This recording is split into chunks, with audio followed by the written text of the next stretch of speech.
Shalom, salam berkat dari kami untuk pendengar sekalian.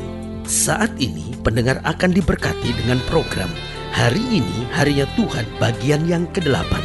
Sebuah program rohani tentang doktrin Alkitab yang menolong kita untuk semakin tertanam dalam kebenaran firman dan bertumbuh dalam kemuliaan. Bersama hambanya, Pendeta Gilbert Lumendo, STH. Banyak orang merasa doktrin Alkitab sebagai sesuatu yang membingungkan. Tetapi tahukah saudara bahwa doktrin Alkitab intinya adalah memahami Alkitab dengan benar, dengan pemahaman yang sistematis, sehingga kita terus dapat tertanam di dalam kebenaran firman, sehingga kita terus bertumbuh di dalam kemuliaan Allah. Buka hati saudara sekalian untuk menerima berkat-berkat firman-Nya hari ini. Dunia di mana kita hidup adalah dunia yang penuh dengan pengkhianatan, sehingga kita tidak perlu kecewa, kita tidak perlu putus asa ketika kita dikhianati, karena memang dunia di mana kita hidup saya sebut dunia pengkhianatan. Karena itu yang harus kita belajar yang pertama, jangan terlalu berharap kepada manusia. Saudaraku yang kasih dalam Tuhan, selalu saya bilang minta tolong sama orang nggak apa-apa, bergaul, berkawan sama seseorang nggak apa-apa, tapi jangan andalkan manusia, jangan terlalu berharap kepada manusia. Karena Alkitab sudah ingatkan, Alkitab sudah katakan bahwa terkutuklah orang yang mengandalkan manusia. Lalu yang kedua kita belajar, karena dunia ini adalah dunia pengkhianatan, berarti kita harus belajar jangan cepat kecewa. Kenapa? Karena kita kan belum ada di Firdaus, saudara-saudara.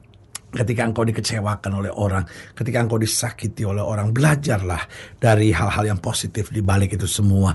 Belajarlah sehingga kita nggak gampang kecewa. Ada banyak orang kalau dia disakiti, dia dikecewakan orang, waduh sampai dendam, sampai ada kepahitan, bahkan sampai kadang-kadang ada yang masuk rumah sakit. Saudaraku yang kasih dalam Tuhan, memangnya kita nggak percaya bahwa Allah kita tetap Allah yang baik. Ketika manusia mengecewakan kita, Allah membuktikan bahwa Dia adalah Allah yang turut bekerja, menyatakan kebaikan karena Dia tidak pernah mengecewakan kita. Haleluya.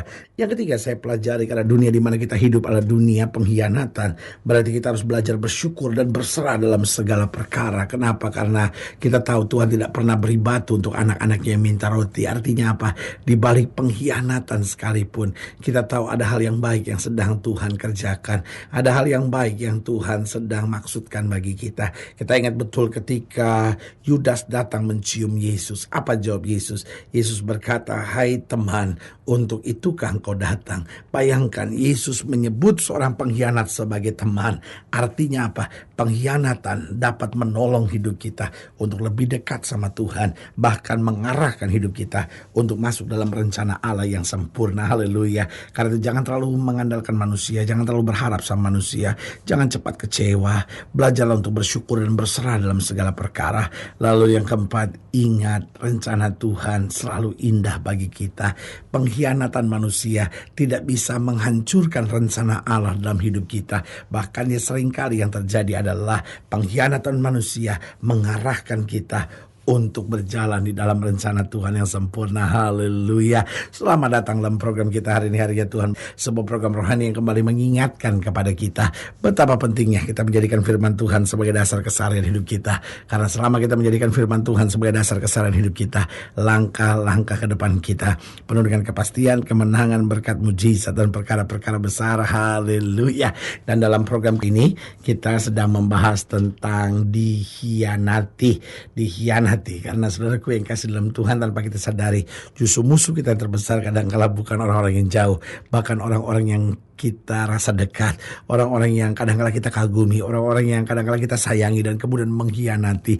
Ada banyak istri kecewa sama suaminya, ada banyak suami yang kecewa sama istrinya, ada banyak orang yang kecewa sama hamba Tuhan, ada banyak orang yang kecewa sama majelisnya, sama tangan kanan pendeta itu. Kenapa? Karena dia merasa dikhianati. Saudaraku yang kasih dalam Tuhan, apa yang Alkitab ngomong dalam Yeremia pasal 41, dalam Yeremia pasal 41 ayat yang pertama sampai ayat yang ke-18.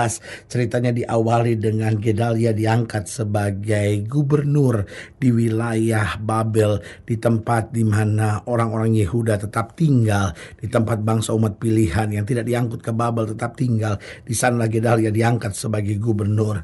Lalu apa yang terjadi? Ada seorang yang dekat dengan Gedalia, namanya Yohanan.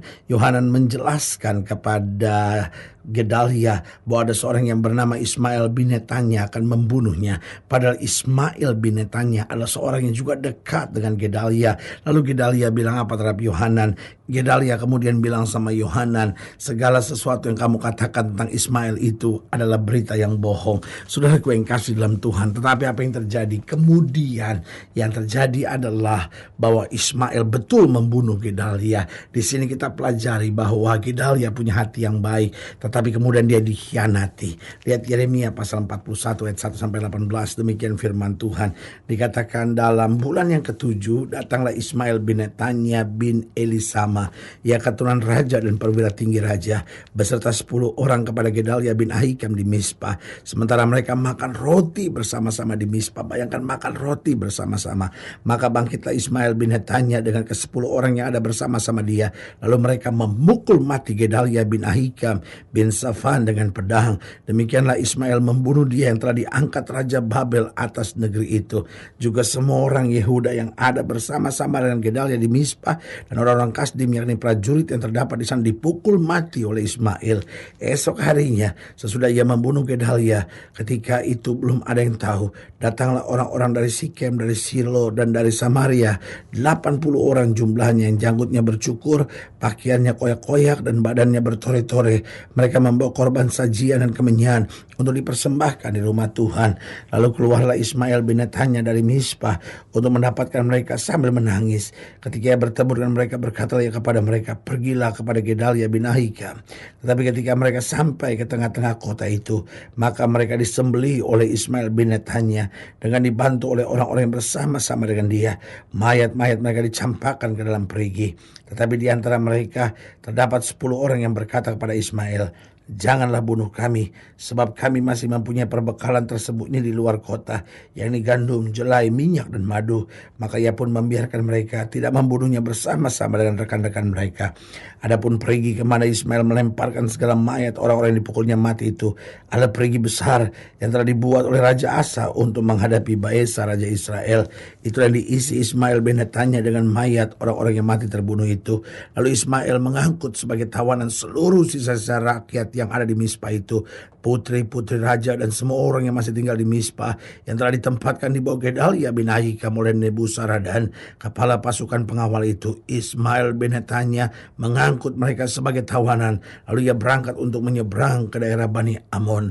Tetapi ketika Yohanan bin Karea serta semua perwira tentara yang bersama dengan dia mendengar tentang segala kejahatan yang telah dilakukan Ismail bin Netanya, maka mereka pun mengumpulkan semua anak buah mereka, lalu mereka berangkat memerangi Ismail bin Netanya. Mereka bertemu dengan dia di telaga yang di Gibeon. Ketika seluruh rakyat yang bersama-sama dengan Ismail melihat Yohanan bin Karea serta semua perwira tentara yang bersama-sama dengan dia, maka bersukacitalah mereka. Semua orang yang diangkut sebagai tawanan oleh Ismail dari Mizpah itu berbalik dan pergi mengikuti Yohanan bin Karea.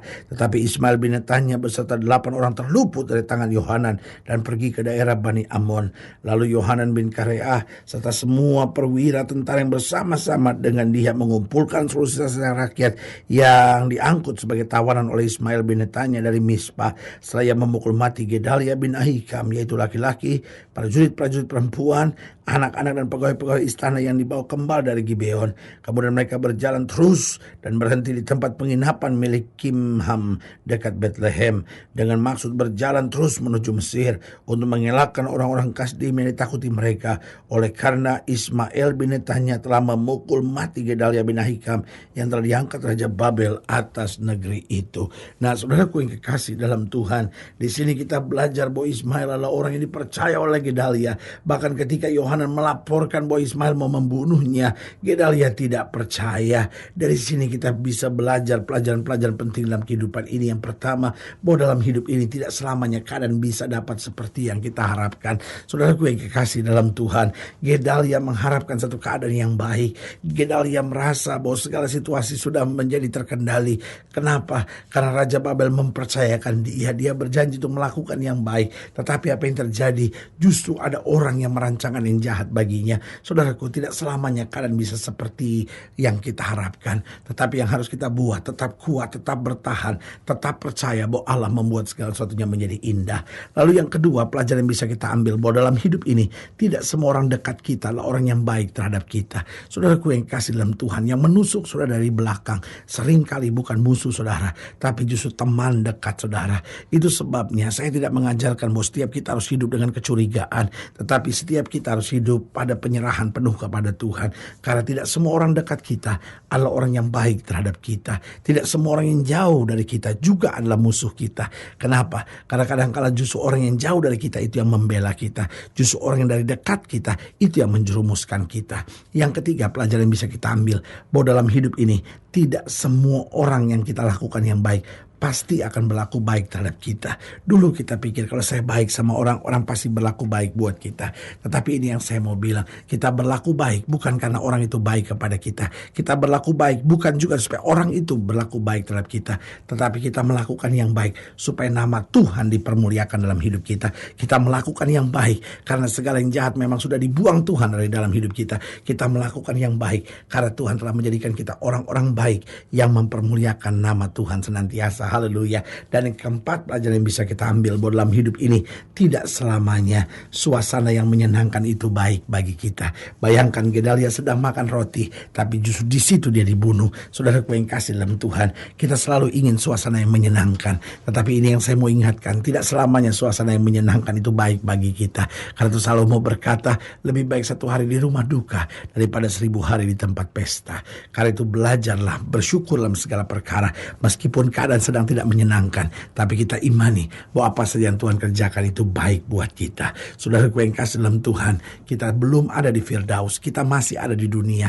Air mata kita kadang-kala mengalir, hati kita kadang-kala sakit, tetapi tangan kita tetap memegang teguh pada Tuhan, mata kita tetap tertuju kepada Tuhan, kaki kita melangkah seturut dengan kehendak Tuhan. Maka yang kita lihat hanyalah berkat, kemenangan, dan mujizat setiap hari dalam hidup kita. Haleluya. Saudaraku yang kasih dalam Tuhan, jika saudara ingin dilayani lebih jauh, hubungi kami melalui telepon, hubungi kami melalui surat, kunjungi website kami. Karena kami ada untuk membawa Bapak Ibu saudara senantiasa lebih dekat pada Tuhan dan mengalami kasih kuasa mujizat yang luar biasa. Haleluya. Secara khusus melalui program ini juga saya mau berdoa buat setiap saudara yang sakit, setiap saudara yang berbeban berat, karena kita percaya bahwa bagi Allah tidak ada perkara yang mustahil.